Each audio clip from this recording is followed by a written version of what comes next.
and they would work on protecting those areas, and they would let us know where those areas were so we could slow the cutting while they worked on getting, full protection for that area. So it was really an amazing coordination effort.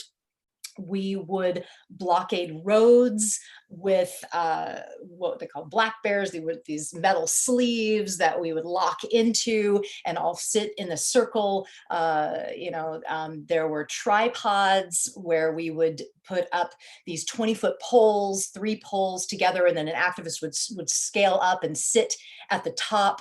And we were blocking the logging trucks from being able to get in and do the work. We would sometimes not eat and drink very little for like 48 to 24 hours beforehand so that we did not have to use the bathroom, so we could just sit all day. Sometimes adult diapers. Wow. We were dedicated. And of course there was the tree sitting as well. And that was where we actually traversed the trees, went up, created platforms and hammocks, and lived in the trees that were destined to be cut.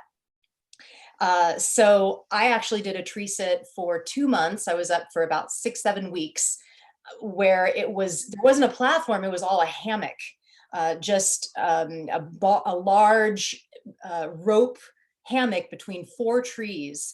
And I didn't stand up for 6 weeks. It was just crawling in this hammock and moving, and it was a fascinating experience. But this whole time, the farmed animals were calling me. I was vegan, and there were other vegans. It was a small contingent actually back then that were vegans. I bet if it was now, they possibly all would be, but we were a small contingent. It was funny. They would call us cold feet because we refused to wear the wool socks that would protect your feet from getting so drenched in the damp forest, because we didn't want to wear wool. We'd only wear cotton. So we were always called the cold feeders. But anyway, this whole time the farmed animals were really calling me, and I felt this pull to start working for farmed animal issues. And there were not a lot of people doing that back then. We're talking about the early 90s here. There wasn't a whole lot. Animal rights activism was focused mostly on anti-vivisection and targeting science and scientific experimentation, anti-fur issues. And I did some of that. But the movement was starting to shift to see that just the sheer numbers of animals that are affected in animal agriculture was overwhelming.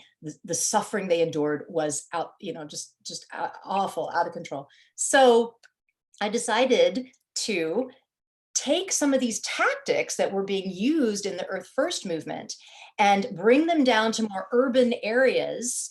I migrated down to Sonoma County, California, which is about an hour north of San Francisco. A lot of farming there, big farming country. So I thought that would be the place to be, especially kind of humane farming, and we'll get into that. But I brought these tactics down with me, and we did the lockdowns. We used concrete filled barrels where it had the arm sleeve, the black bear, inside the barrel, so that you'd put these barrels side by side and you'd sit between the barrels and put your arms in, and we blockade slaughterhouses. There was 2 main slaughterhouses in Sonoma County, and there was a chicken processing plant in Guerneville and another in Petaluma. And we would actually blockade the slaughterhouses for the day. We would stop the slaughter for the day. We stopped production for the day. The problem was we didn't have the internet. Nobody fucking knew. Oh, pardon my French. Can I? Sorry. I don't know. Yeah, anyway, I'll try to not do that. But it's okay. It's the passion. So, nobody knew what we were doing. We weren't able to tell our own story because we didn't have the internet. You know, we were just hoping and praying that a reporter would maybe say something, and maybe say something favorable, which they never did. You know, so it felt very futile. It felt really like, kind of frustrating doing that kind of action, where nobody knew. Nobody, you know, you're out in the rural at the slaughterhouse, nobody knew. So you know, although I think that it was important, I think that it started getting people involved and people getting the message out.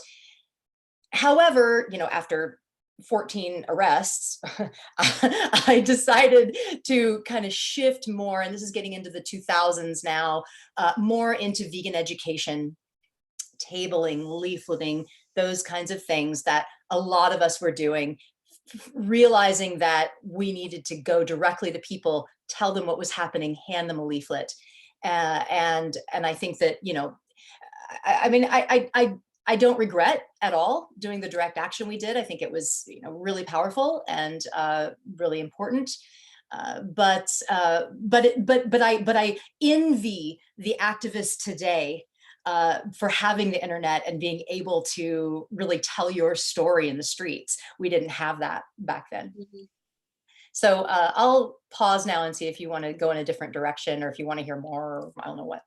Yeah, no, that's like, it's super inspiring, just because like, yeah, you've been like vegan for like longer than probably loads of people even knew that it existed. So yeah, or like, yeah, it's just, yeah, it's quite amazing.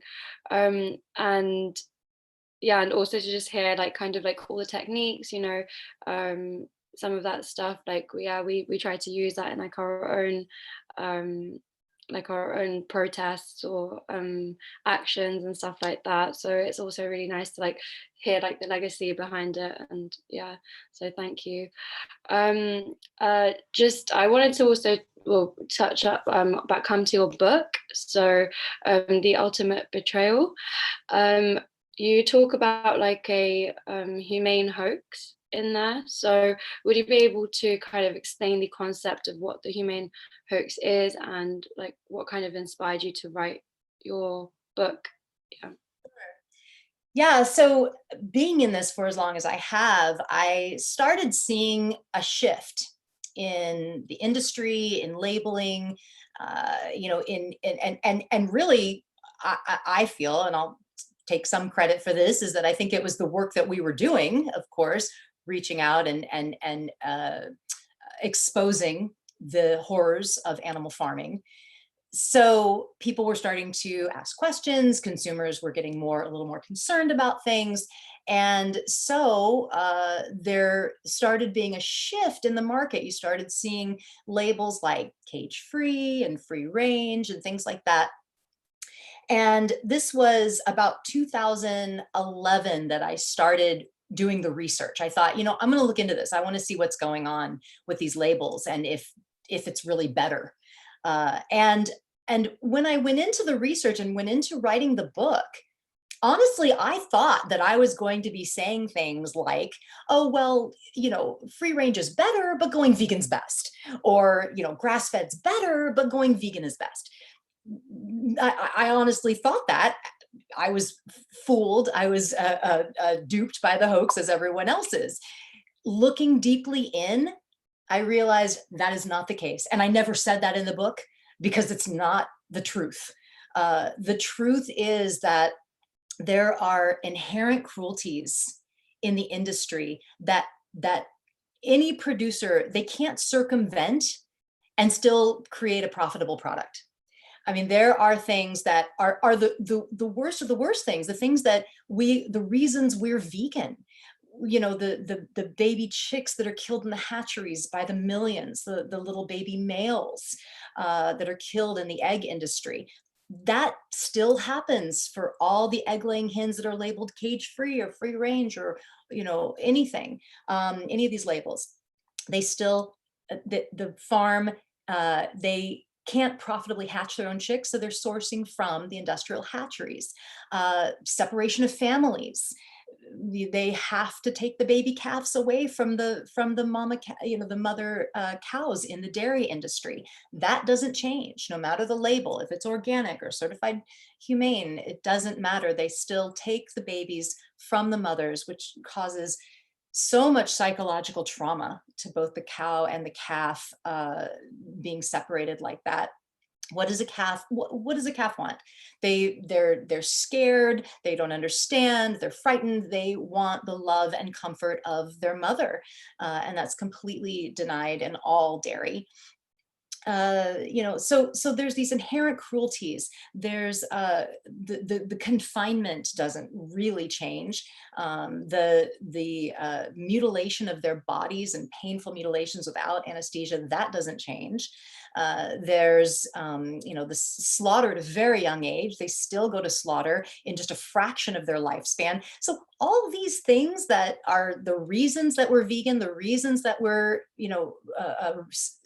calling out animal agriculture, those things don't change.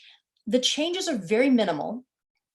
And so I'll talk about cage free. Let's talk about cage free eggs. This is something that we see a lot of now. I mean, they're actually predicting that cage free eggs will be about 75% of the market in 15 years. So that the industry is moving towards that. Battery cages are horrible, absolutely. And the battery cage system is the typical system that is used for egg laying hens. And that's where they're trying to get as many hens in a building as possible by cramming them into cages, stacking them up, rows and rows and rows, tens of thousands of birds in one building. And of course, it is horrible. It's would be like living your whole life in a crowded elevator. You know how awful it is to be in a crowded elevator and you're touching other people and you just can't wait to get to the floor where you can get off. Well, imagine that being your entire life. You can't get off at the next level. That's it. That's all the space you're given, and that's a battery cage hen. So, absolutely, it's horrible. But what the industry has done and what the solution is with cage free is basically they just have taken out the cages of these big windowless warehouses, and they are just packed in, totally crammed in there on the floor. They call it a floor system, living in their own waste. It's burning their sensitive nose and eyes and throat. They're living in monotony and misery, unable to get any sunlight, no sunbathing, no dust bathing. These are natural, wonderful things that hens love to do. They're miserable in there, and that is labeled cage free. And now suddenly all of the issues are kind of funneled into this one issue, their confinement. And so the industry shifts and says, okay, well, we'll get them out of the cages. Since you're so, upset about the cages, we'll get them out of the cages. Now everything's okay. No, it's not okay. That we can't funnel all the problems into one issue, the cage, and think that we're going to be fine without the cages. There's so many inherent cruelties in the whole industry. So that's just one example. There's lots of others. But basically, bottom line, and I encourage people to read the book if they'd like to. It's called The Ultimate Betrayal: Is There Happy Meat? And I go into great detail about each of the labels, what they mean, and how very little regulation. I mean, that's another part of it, is that these labels are so unregulated. I mean, they're minimally defined and zero regulated, zero regulation. The definitions are so loose, and basically it's just the farmer's own, account. There's no on-site inspection. There's no, they don't really have to do anything other than fill out a form, send it to the USDA or the FDA. Now, I'm talking about all of this, of course, I'm talking about is the US, and I'm just now remembering and realizing that I am talking to a UK audience. So things may be a little different in the UK, though I don't think much. You guys are often about 3 steps ahead of us in animal welfare issues. You always are a bit better and then we can use you as a precedent to get even better. But I think in general, these industry standards that I'm talking about are pretty universal to both the US and the UK. But Yeah. anyway, so basically, I go into detail of the ethics and the labels, as well as the environmental impact. I have an entire section on the environmental impact. So I encourage you to read the book if you want to. Yeah, well, thank you. I actually wanted to touch on kind of, you talked about like people buying, like resorting to labels like cage free or I think like sustainable as well and things like that. So, how does that what does that do for kind of like the psychology of like people, and even in terms of like the environment, of course, like, so it has like the animal welfare impact, has the environmental impact. Like what is it kind of still doing to hurt the environment, and what and kind of, how does that like desensitize people to actually what they might still be contributing to in terms of the environment and animals? Yeah, that's an interesting question. And I saw it pop up that Australia is here too. Hi, Australia. That's awesome. uh, so that's really interesting, the psychology of it all, because when someone is buying these labels, there's kind of two things that can happen. One, a lot of people, it makes them look into it more, and so they can discover for themselves the humane hoax, and a lot of people that buy these labels end up going vegan. However, there's a whole nother segment that when they're buying these labels, it is a complacency, and it makes them feel like, oh, I'm doing something, I'm doing a little better, I'm okay now, I'm buying my free range eggs. So it's definitely something we need to be aware of. We need to incorporate into our activism and incorporate into our dialogue and our messaging, because people really do feel, they feel complacent in that they're doing the right thing by buying these labels, buying into these labels.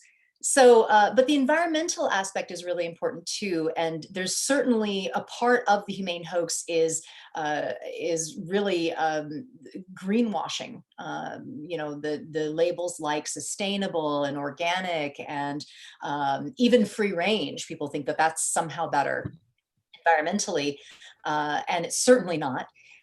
All these labels, again, that I could break it down and show how each of these are not anywhere near better, but in some cases they're even worse. Grass-fed beef, actually, it's coming out now in studies that grass-fed beef is actually creating more greenhouse gases than their grain-eating cousins, and they use more water as well and more land.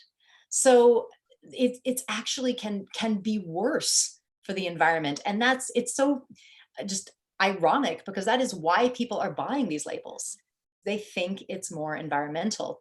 And actually, I just interviewed on my podcast. I started a podcast in the pandemic age when all my events got canceled. So I started a podcast, and it's called Hope for the Animals podcast, if anybody wants to check it out. But I just interviewed Dr. Sailesh Rao, who works with an organization that he founded called Climate Healers. And he recently called out one of the people, I'm not sure, I can't remember her name now, but someone in Extinction Rebellion, your sister organization,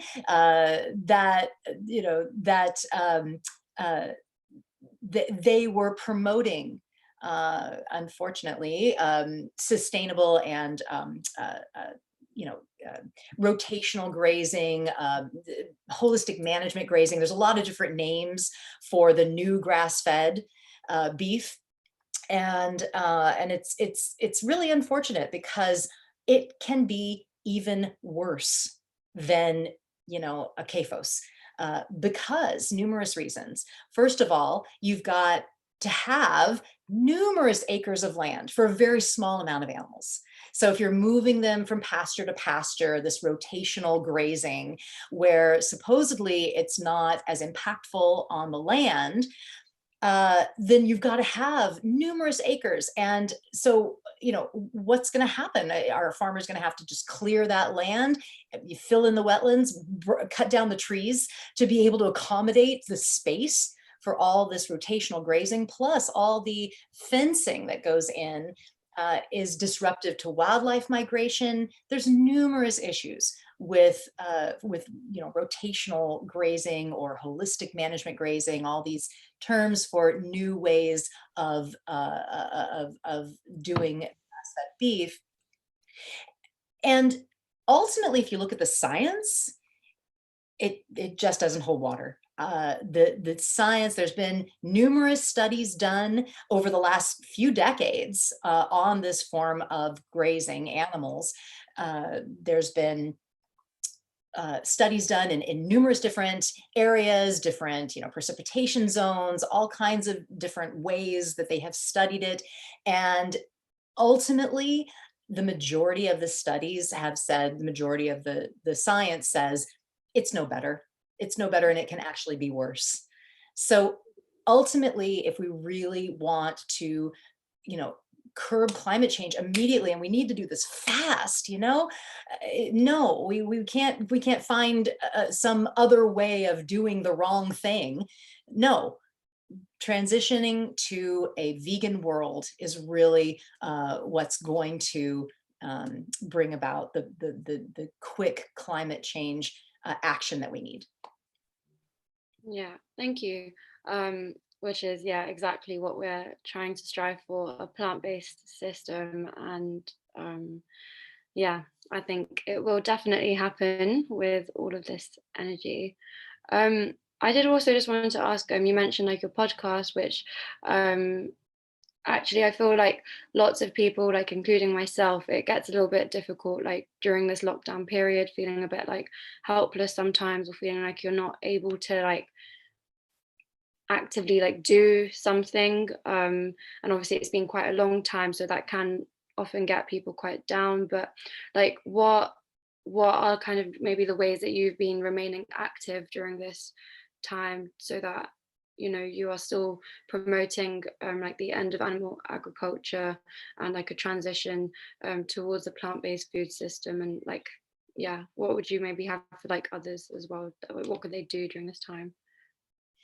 Yeah, well, it was yeah, it was really, really rough for me, at least, because spring is my biggest time for events. I mean, spring and summer, when spring and summer hit, I am doing events weekly, whether it's that I'm going to a VegFest to speak, or I'm organizing VegFest. I organize the Sonoma County VegFest.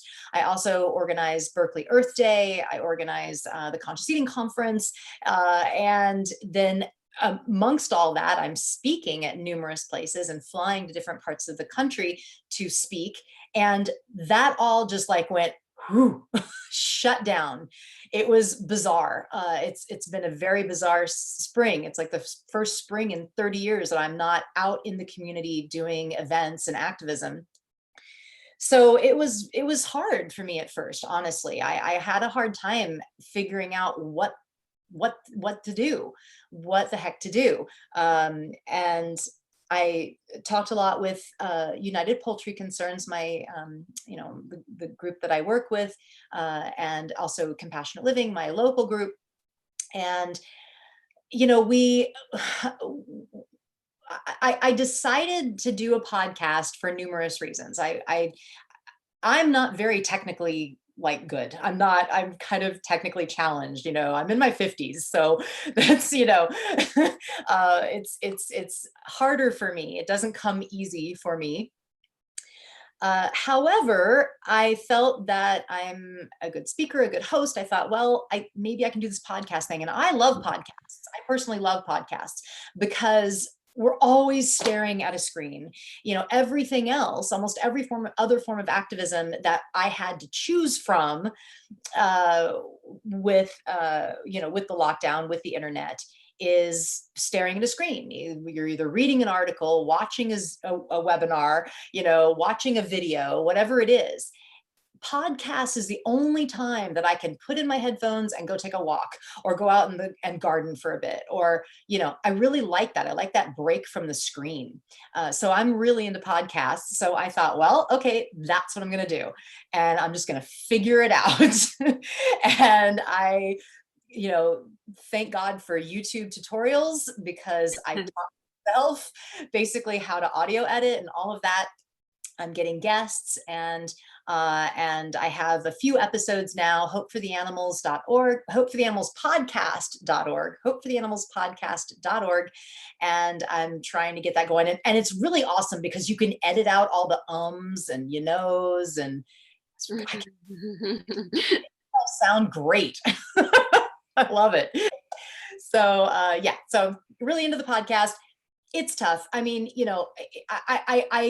I worry about the months of inaction as far as face-to-face and being out in the community. And I think about all those leaflets that are sitting in the garages right now, that are not getting distributed and all of that. And but at the same time, we have to do something. We have to figure it out.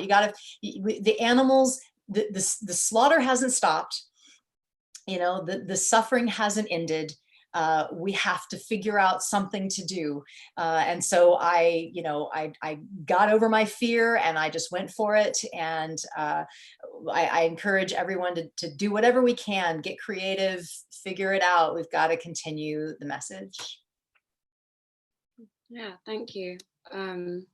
Well, hopefully that is maybe inspiring for other people who might be thinking to make podcasts or having conversations with people, or just wasn't sure if you weren't sure what to do. But yeah, I feel like I've asked you loads of questions, so I'm going to hand it over to Daniel. Hi, Hope. Yeah, it's interesting just to hear about, obviously, how you're doing things currently during lockdown and the situation that we're in. But in terms of long term at least, with the rise of different zoonotics and pandemics, how do you think, because obviously there's been different activist groups that have been focusing on different theories of change over the past 40 or 50 years. And now it's kind of we're sort of at a brick wall because, the facilities and tools that we had at the moment aren't currently available. And it's kind of how do we adapt that now, knowing that, in the long term, this is going to be happening more and more frequently, and how we can, get creative with it, but create a more long-term system to try and achieve change. And do you think that it's going to be more difficult or easier with, more online tools? This is not my expertise, honestly. I'm not sure. I'm not very technical. But that's the way the world is going. So, like you said, I mean, who knows what the future holds, if there's going to be the opportunities that we had going out into the world and being able to interact with people.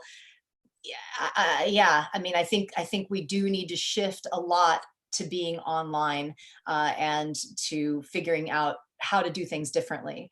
But honestly, I'm not going to spend a lot of time on this question, if you don't mind, because it's not my expertise and I don't really know what would be the best thing to do. I think that others need to analyze that and study it. Yeah. Cool. And just you mentioned about the United Poultry Concerns. Now, obviously, with a lot of the when the climate movement does mention anything to do with agriculture, there's this big focus on beef, and there's this big focus on much larger animals, let's say. And I'm sort of going to ask you, I guess, is that obviously the United Poultry Concern focuses on chickens and turkeys. So what is your, I suppose, your motivation behind that? Yeah, no, that's a really great question. So United Poultry Concerns decided to focus on chickens and turkeys back in the 90s.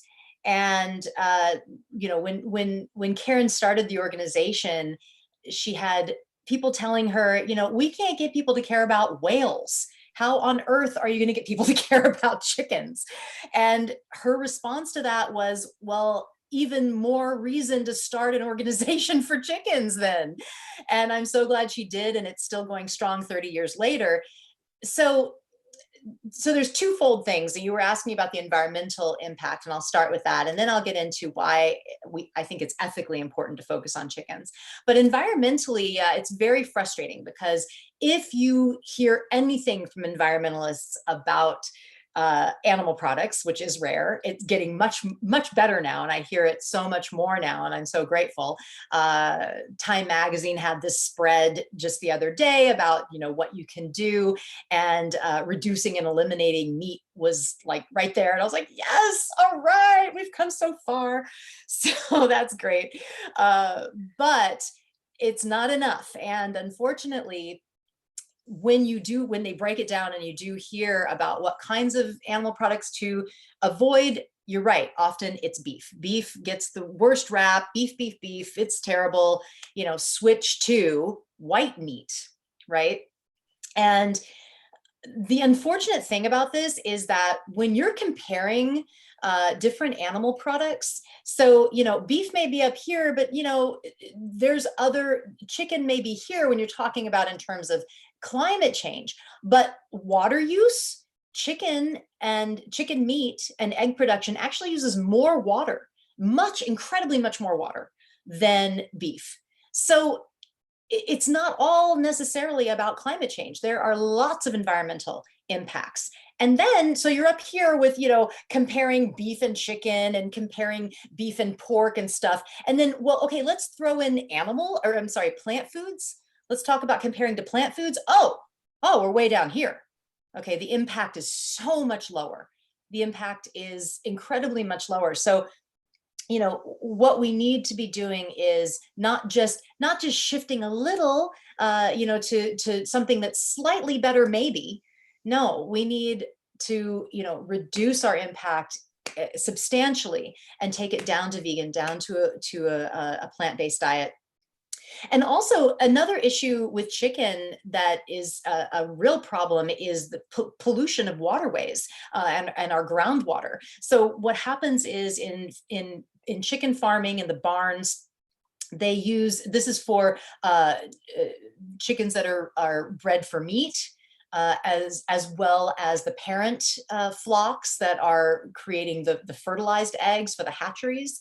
They use this sawdust, you know, sawdust and wood shavings.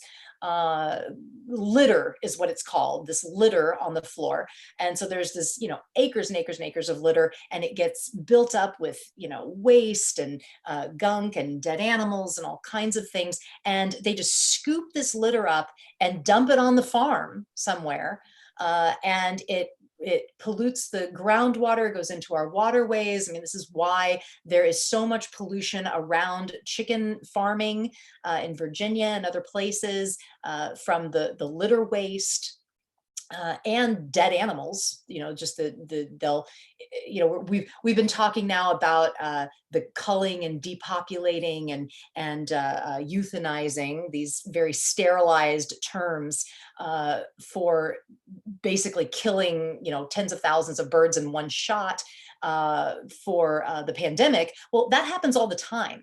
That happens all the time. They have to, you know, to kill all these birds at once, and a lot of them just get dumped on the farm, and that waste goes into the groundwater. So my point is, there are so many different impacts for in animal agriculture: water waste, water pollution, air pollution, and climate change. So you have to look at that whole package, and chicken farming is incredibly destructive on the environment. So just going from beef to chicken, you're not doing any favors to the environment or to your carbon footprint. So that's the environmental part. But the ethical part as well, you know, when you hear people say, oh, I'm cutting back on meat, like we just said, they're often cutting back on beef, but they're switching that meat to pork or chicken. and often chicken. In fact, chicken is the one meat that's kind of going up. This is in US statistics. Beef and pork are going way down, but chicken meat is kind of getting more popular.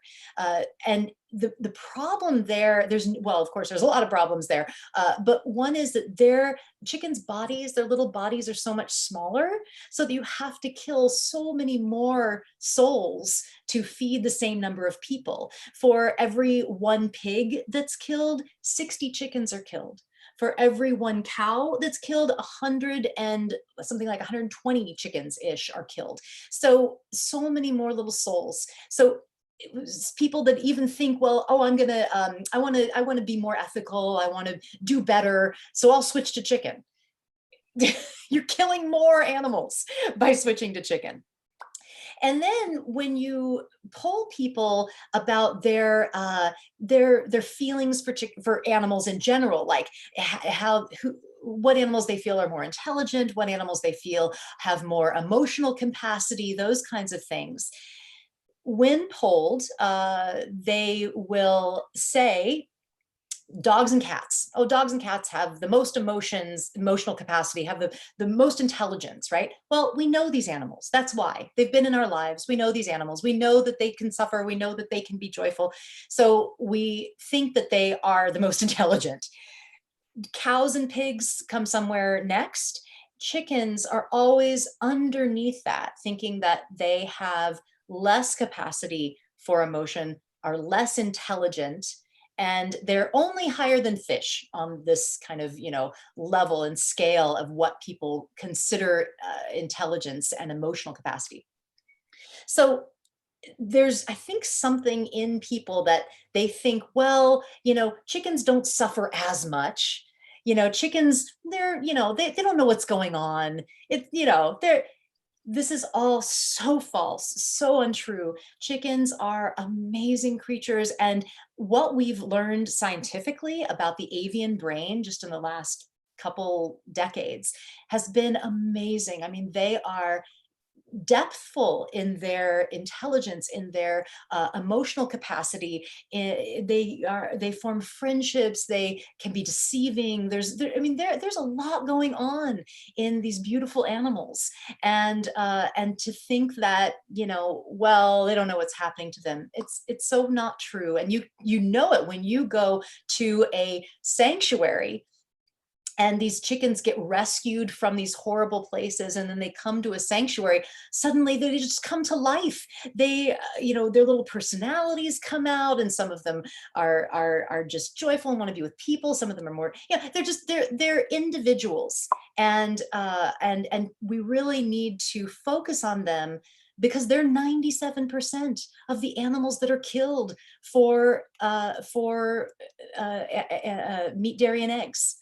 When we say meat, dairy, and eggs, well, 97% of that is chicken meat and egg production.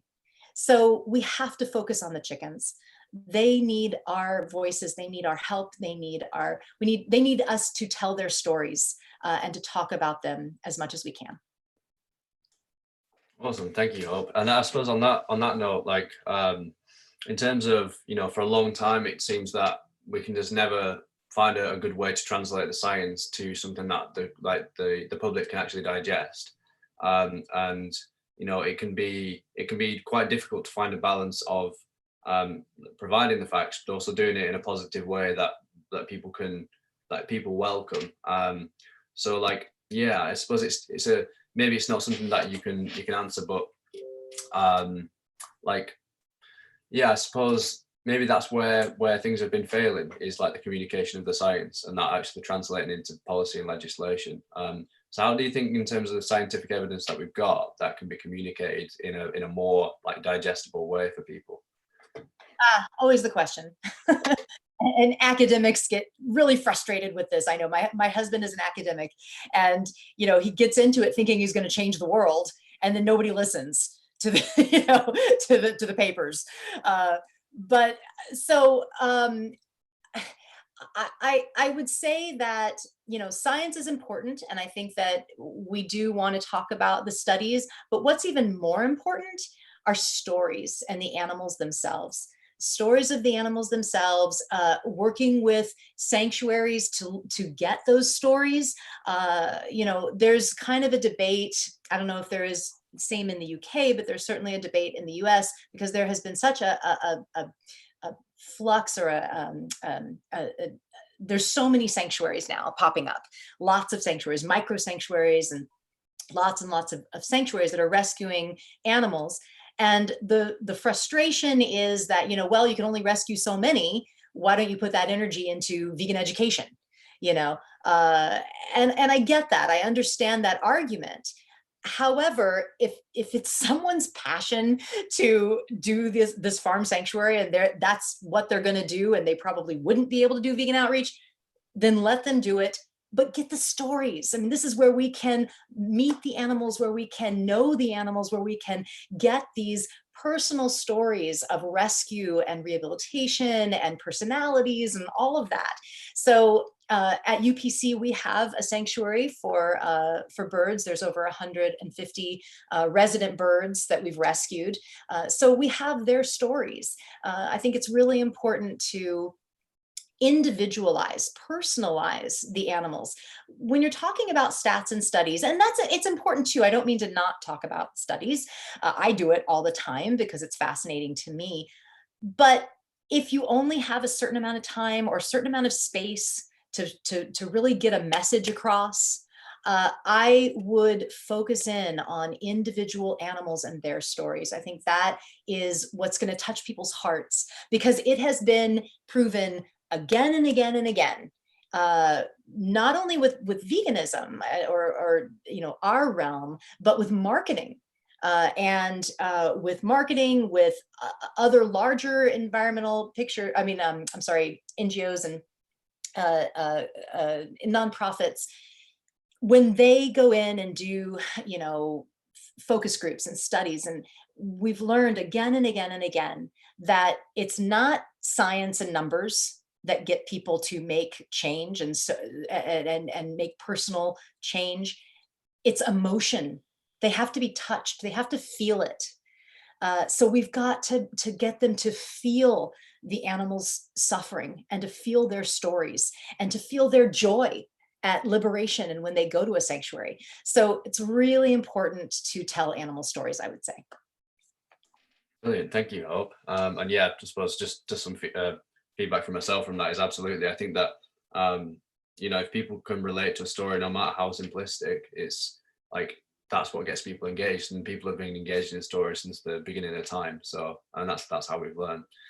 So we're going to open the floor up to some questions in the chat from people who have asked some things. So we have Dennis, and then we have Charlie, and then we have Sarah. So would you each like to ask your questions? Start with Dennis.